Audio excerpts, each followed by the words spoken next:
Veterans, don't worry about a thing, 'cause every little thing gonna be alright. Because this is my message to you. Veterans, Bob Marley, baby, Bob Marley. Veterans, you already know who that is. That's Vietnam Charlie. He should be over there fighting with my veterans that's over in them foxholes and them doggone manholes. Yeah, and them war zones over there. This one should be over there with him. Vietnam Charlie. Charlie can beat 6 people by himself. Take him right out. By his doggone self. Hello, world. Hello, money. Good evening, ladies and gentlemen, boys and girls, dog, cats, and squirrels. Or anybody who might want to listen to an old man like me. Hello, world. Hello, money. Hola, dinero. Hola, mundo. Hey, boy, I'm back with another episode and another exciting day. This one's going to be short and sweet because I got some appointments to make today, boy. I got to get up out of here.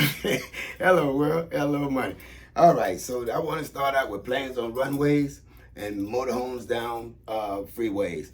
And what's the purpose of that? Is to get my veterans on these vehicles, man, so we can get out to some sports games. And I want to uplift my veterans every day before they pass away. Guys, we talking about Korean vets and Vietnam vets. You remember one of my videos I said, I wonder how many Korean vets are left. So I went to my research and I found out it was 1.2 million left. 1.2 million Koreans left. I've met 2 and I have 1 in my family.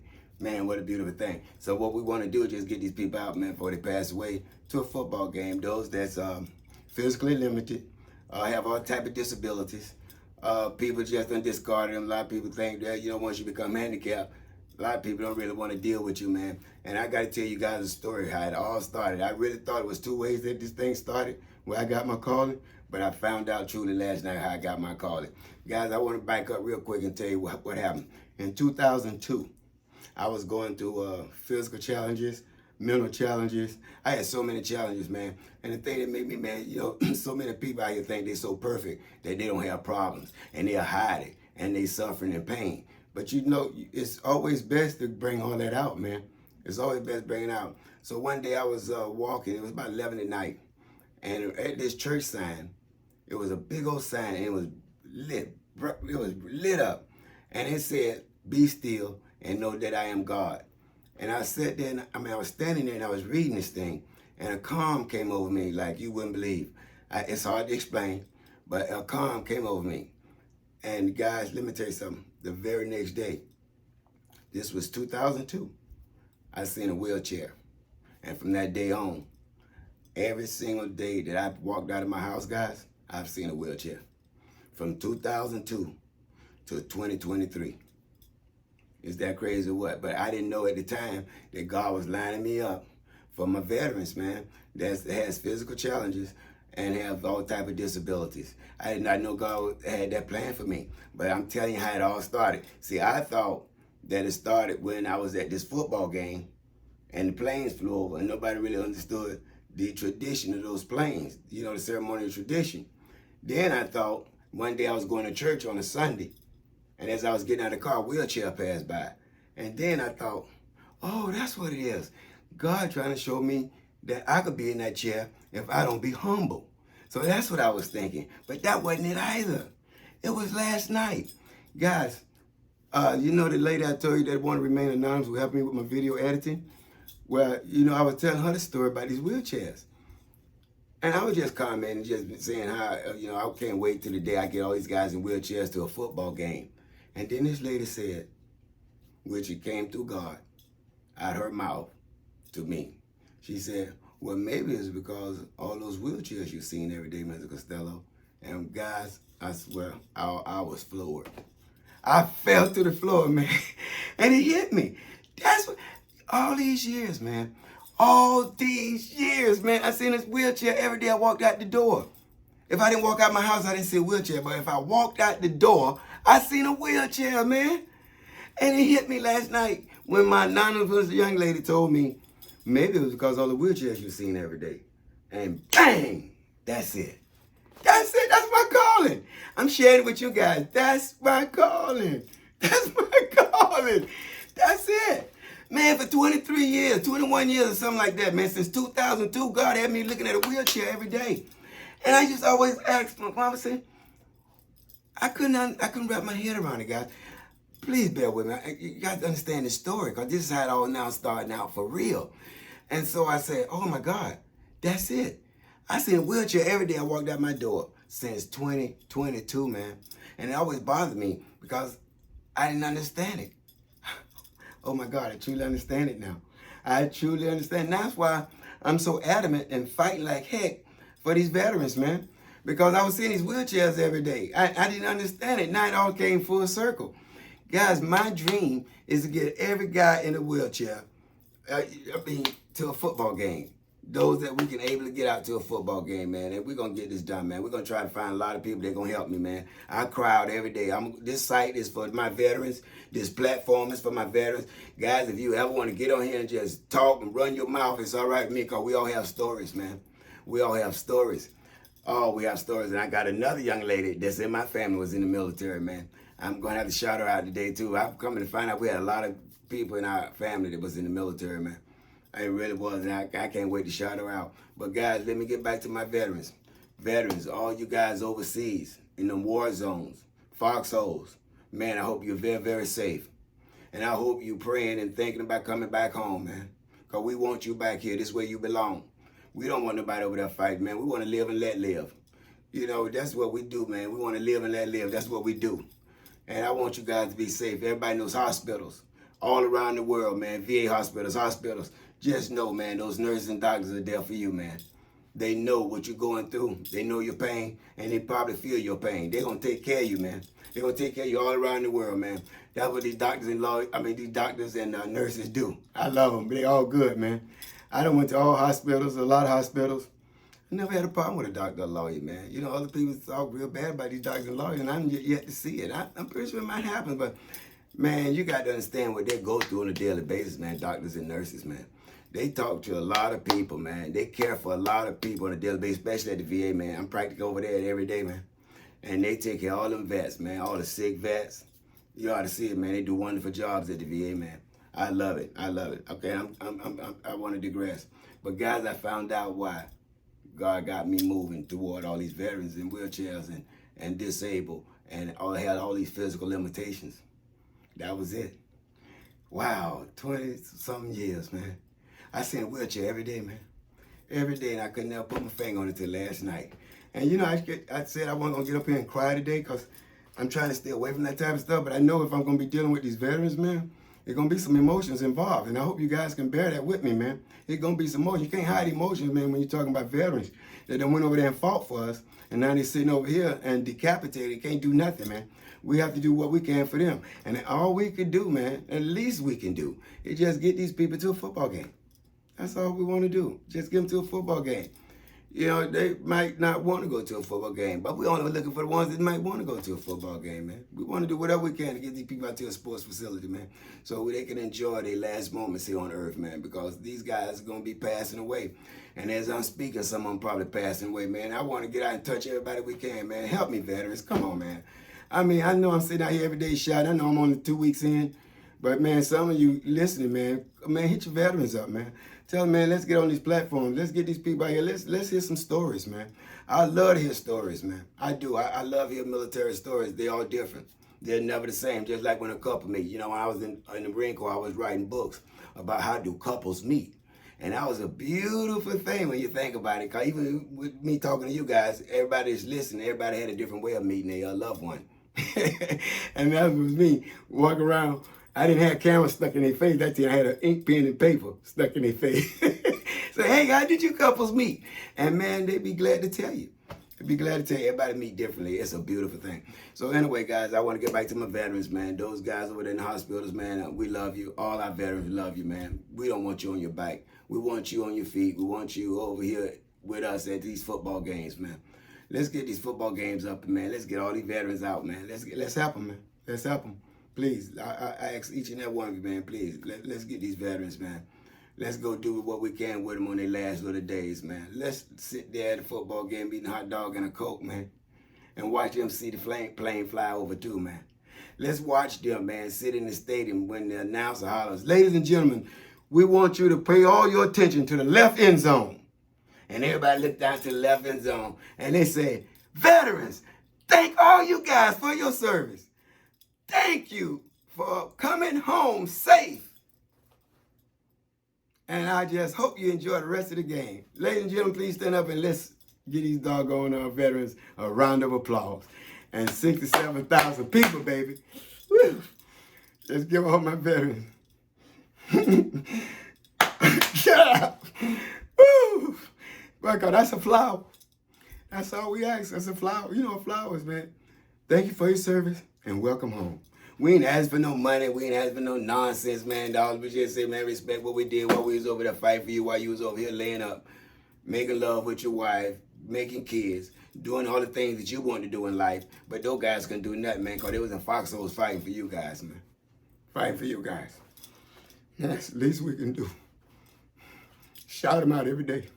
Because as long as God give me breath right here, I'm going to shout my veterans out, man. This platform, I don't care if they don't have no other platform. You got a platform right here, boy. From Gerald Costello, sitting right here in Kentucky, man. You got a platform. You got a serious platform. Okay, so I digress. Whew. Okay, guys, I want to shout out 3 childhood friends. 1 is a cousin, and 2 more I grew up with. One of them is Chipco Street. Boy, you probably heard me throughout my videos when I shout out all my friends, man. Chipco Street, we had a lot of brothers on Chipco Street, man. And I want to tell this story right quick, man. We had so many people throwing knuckles on that street, man. I mean, even the women learned how to fight. It's the truth. Man, women was fighting like mad on that street, that Chipco Street, man. Chipco Street is very famous, man. We call them the Chipco Street Boys. And one of them I'm going to be talking about tonight.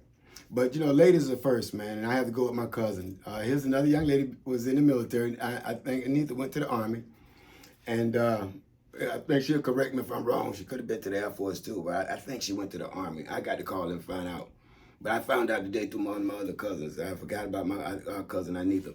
Well, let me tell you about Anita. Anita, I think she's a year younger than Renwick Wands, who also one of my cousins. That's his sister who went to the Air Force, and she went to the Army. And Neitha and I grew up together. I think Neitha and her other sister, Irene, was more closer to me than I was to Ren and William. Neitha and Irene, we ran together all the time, every day, because they was at my grandmother's house pretty much every day. I was staying at my grandmother for a while, and they was always at my grandmother's house. So Neitha and Irene and I grew up together. I was more with them than I was with any of my cousins. Yeah, Irene and Neitha. But anyway, Neitha went on to the military. I went on to the military. I went did my thing. She went and did hers. I hadn't seen her for like 35 years. I come back home and we had a reunion and we was all talking military. I was like, wow, it was amazing. All these relatives of mine went into the military. So Neitha, I want to give you your shout out, sweetheart. Thank you for your service. I'm glad you came back home safe. Man, you and your husband, y'all some wonderful people, man. Y'all going to be great over there in y'all community and do whatever you continue to do with your community. I know you do a lot, man. You get your shirt, but not your shirt, your blouse off your back. I know your husband, he get the shirt off his back. You guys are a wonderful couple, man. It's nice to be able to get shout outs and flowers from people who really appreciate you and dedicated to you and everything that you do. And that's me. I know everything about you. You know that. We grew up together, so we can't hide nothing from each other. We can't hide nothing from each other, man. Irene, I love you. Neitha, I love you. Thank you for your service, sweetheart. And I'm going to see you guys when I get back down there to Tampa. I'm going out to California next week to see this UCLA game, but when I get back, boy, you can believe I'm hitting the ground running for my veterans, and I'm hitting the ground running to come see all you guys there in Tampa, man, because we got a lot of stories to tell. I want to put this camera in everybody's face. I want these military stories, man, before we pass away, okay? And just think of this, guys, as I'm closing. We'll be on YouTube for the rest of our life. When we long gone, all the veterans, all us, all gone. Say another 40 years from now, we all gone. But your grandkids, and your great-great-grandkids, and your great-great-great-great-great-great-great-great-great-grandkids, and great-great-great-great-great-grandkids gonna always see who the heck Gerald Costello was. They're gonna see who Renwick Wanzer was. They're gonna see who Anita Wanzer was. They're gonna see who Shelton Good was. They're gonna see who Maurice Good was. You know what I'm saying? They're gonna see who all these relatives was, man. I sure wish I could have had that when I was growing up, man, knowing that I had some YouTube to see what my grandparents and parents was doing when they was growing up. But now our relatives going forward going to be able to see everything that we do on this YouTube page, man, on this YouTube channel. And I want to make sure I continue to keep it going that way, man. Every day, guys, I'm going to be hollering out my veterans. And you know I love my Colorado Buffaloes. I got another channel for them too. Sometimes I might combine the two when it's real short tape, but any other time I'm gonna separate the two because I really want to focus a lot of time on my veterans, and I really want to focus a lot of time on my sports. You know, I told you I had a T-shirt, man, half and half. Sports, veterans, not half and half milk. All right, so I want to get on about here, guys. I got to go out here now and thank another friend of mine that I grew up with. This guy named Larry Pitts. He was my next door neighbor on Chipco. Larry and I, man, we did a lot of things together, man. I mean, we even played together, man. He cracked my knee. I got a big old scar. I cracked him in the head by mistake. He got a big old hole in his head. And his mom, my mom didn't like each other because we was always hurting each other, but it wasn't deliberate. It was always by accident. So anyway, Larry and I grew up. I taught him chess. He learned how to play chess. And then when I come back home, he beating the heck out of me. He beat me like I stole something. But now that will put me back in these books because I'm coming back for you, Larry. Yeah, I'm coming back for you, partner. You beat me up real bad on that chessboard. But yeah, I got a lot of books now. I'm studying. I'm back in the study my chess. I'm at 1,600, bro. I'm at 1,600 rating. I'm going to come get you, Larry Pitts. I'm going to come get you. But God bless you, bro. Thank you for your service. Larry, you've been a great friend all my life. Thank you, man. There's so many things I can say. I just can't say it all in one package. But thank you for everything you've done for me. You have poured a lot into me as well, man. I love you, Larry. I love you as a friend, man. I love you as a friend. I would definitely see you when I get back to Tampa. And, man, you've done so many things for me. Wow. Thanks, Larry. Whew. And the next gentleman I want to talk about, man, another powerhouse. His name is Dwight Brookins. He's another gentleman I grew up with. He was another one of my best friends. He was another one who played chess. We used to love chess, man. Me, him, and Larry Pitts, we used to always play chess, man. But I got so good in Tampa, nobody wanted to play me. I started whooping everybody's butt in Tampa before I went to the Marine Corps. They didn't want to play me. Now I come back, I wasn't playing that way. Everybody beat me up. Now I got to go back to the books. But Dwight Brookins, let me tell you about Dwight Brookins. Dwight Brookins come from a fine family, man. Dwight Brookins, we consider was in a middle-class family because, you know, his father was a doctor. And he was our neighborhood doctor. You know, Dr. Brookins took good care of us, man. He always kept us healthy and the whole nine. Dr. Brookins was a great doctor, man. I mean, like I said, he had the whole community. He did so much for the community as well. And then I look at Dwight. I look at his brothers. He had two twin brothers, Ron and Donna Brookins. Shout out to Ron and Donna Brookins. They ended up being lawyers. Oh, and Tub, his older brother, he also became a lawyer. Shout out to Tub. And Ron and Donna, man, let me tell you about these guys. You know, back in the days when they had that top 40, you guys probably remember that top 40, Case and top 40. But Ron and Donald, they used to combine all the music together and sell it to everybody in the neighborhood. I had me a top 100 every year, boy. I had all the music from Ron and Donald Brookins, man. Dwight Brookins brothers, man. They probably still doing it. I haven't seen them since I left for the Marine Corps. I would love to see them before they pass away. I just love to see all our people before they pass away, man. We talking about kids when we was kids, man. I'm 68 years old now, and they was a lot older than I was. Dwight and I was about the same age, but Ron and Donald was a little older. But I just want to shout out to Dwight Brookins, man. I want to shout out to Anitha. Man, you guys have done some wonderful things for me, man. And Larry Pitts, I want to shout out to you too, man. Thank you for being a friend. And I'm just so glad we still here, man, that we can give each other flowers. Because there's no good giving nobody flowers when they dead. You put them on the casket, they can't snort them, they can't smell them, they going to wilter. What good is that? Now, let's get these people their flowers while they standing here, man. And I told you, man, my flowers is just tell me, thank me for my service and welcome me home. That's my flower. You done made my day. All right, so that's enough of me rambling, guys. I want to get on up out of here. But, you know, before I go, you know, my favorite line. To the world, you might be one person. But to that one person, you just might be the world. Hello, world. Hello, money. Hola, dinero. Hola, mundo. And, guys, I'll be back tomorrow. You can believe that. Every day, God give me breath. I'm going to be shouting out the veterans, man. And I'm just going to be trying to get as many people that can help us get these veterans in vehicles, man, and get them to a football game. That's all I want to do. That's all I'm living for now. All right? So, you guys, I won't see you at the top. I'm going to see each and every one of you over the top. Good night. God bless.